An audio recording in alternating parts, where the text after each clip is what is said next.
Thanks for watching our video. Today we're going to install a T-top weather strip. It's a 78-82 style T-top. In this case, this is the fiberglass top, not the glass top. So you can see we've already removed the T-top pad, and we removed the T-top pad so you can get inside and push the pins back out. You can access all the pins on the 78-82 style top if you remove the pad. You don't have to, but it's really the best way. Then you don't have to worry about getting glue on the pad or anything else. One of the things that we've already done that you didn't get to see, we've cleaned the top up for the most part. There's still a little bit of the old glue, but the big chunks that peeled off and wouldn't come off, we've got out. Sometimes you're going to have a problem when you install the tops. You're going to have a problem with these 4 screws. They're not going to want to come out. And so a lot of times what we'll have to do is we'll have to cut the rubber away, and we'll actually weld a nut on top of the screw so we can get them out of there. The heat generated by the welder, combined with the fact that we're putting a nut on it, makes them come out pretty much with ease all the time. Basically what we'll do is we'll clean the old roof panel off. We'll clean all the glue off that's chunky and bulky and in the way. Then what we'll do is we'll go in here and we'll run a new bead, and you can see we've already put a bead, and it's about 95% dry. We've run a little bead right in here of glue. And then we've done the same on the T-top weather strip. We ran a bead all the way around the glue. What you want to do is install the T-top weather strip around the roof panel. Go ahead and put the screws in here, but you don't want any glue there because you need to adjust it. If you glue it, you won't be able to. So you've got to keep the glue out of here. Once you've got it, once you know where it needs to be, then you can lay a piece of masking tape on the edge to mark where it needs to be. Then take the screws out, peel it up, put your glue here, put your glue here, and put it right back down.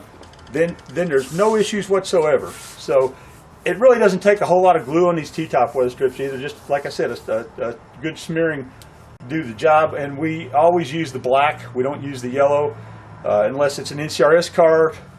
If it's an NCRS car, we use an entirely different glue. We don't even use the 3M stuff. This is 3M Super Black. It's 08008. I think it's the part number. So with all that said, Kevin, go ahead and show them how you put the weather strip on. And the first thing he's going to do is he's going to put the screws in the weather strip on the side. And this is the part that goes over top of your head.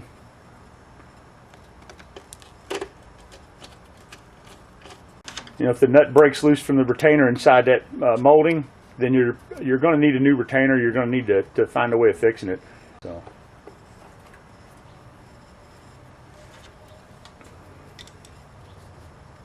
And this is the CRC brand weather strip. It's the only weather strip we'll install in the shop.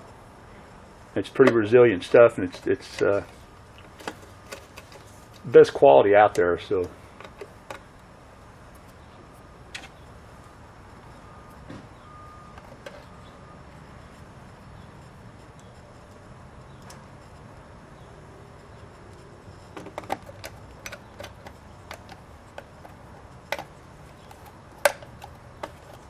Now he's just going to snug those 4 screws down.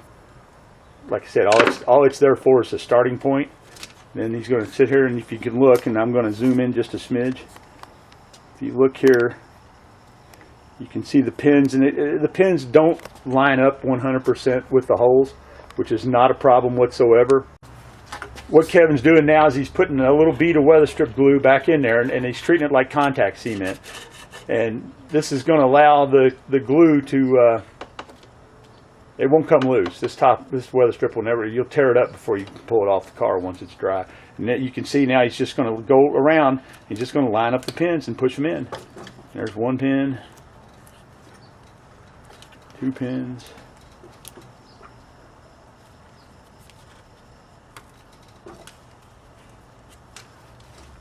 Yep.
You see, now if you notice, he just pulled the way he pulled that one in.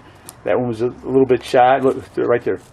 Let me get down on this real quick, so they can see the next one. Now you see where it's lining up, and then I went too far. All right, and then boom.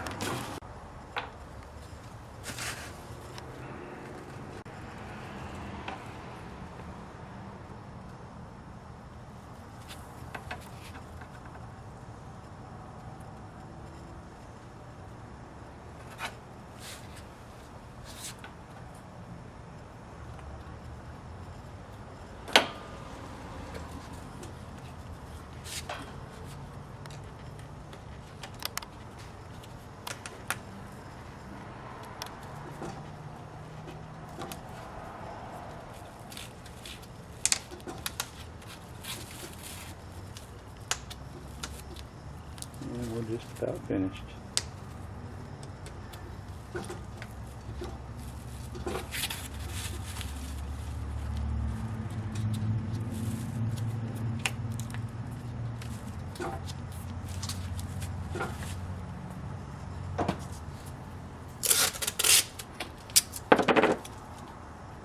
Now Kevin's putting a little bit of tape on here. Usually we use painter's tape, but the masking tape will work just fine. What that's going to do, that's on the corner, it tends to, if you don't get it glued down there, it tends to try to roll up a little bit. So we'll put it on the corner for an hour or so. Actually, we'll probably just leave it there overnight. And it's just, you know, if it tries to roll up, that's all we're trying to do, is keep it from doing that. And you can see here, if you look here, because it's going around a curve, you know, the pins are in place, but we don't want it to dry rolled up. Now,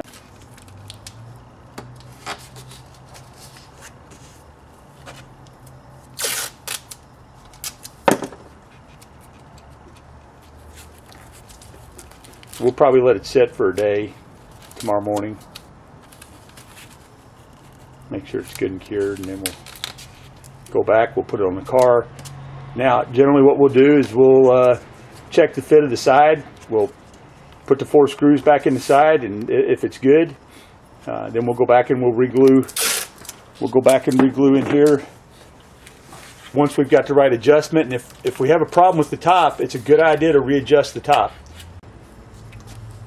That's pretty much how you install the T-top weather strip.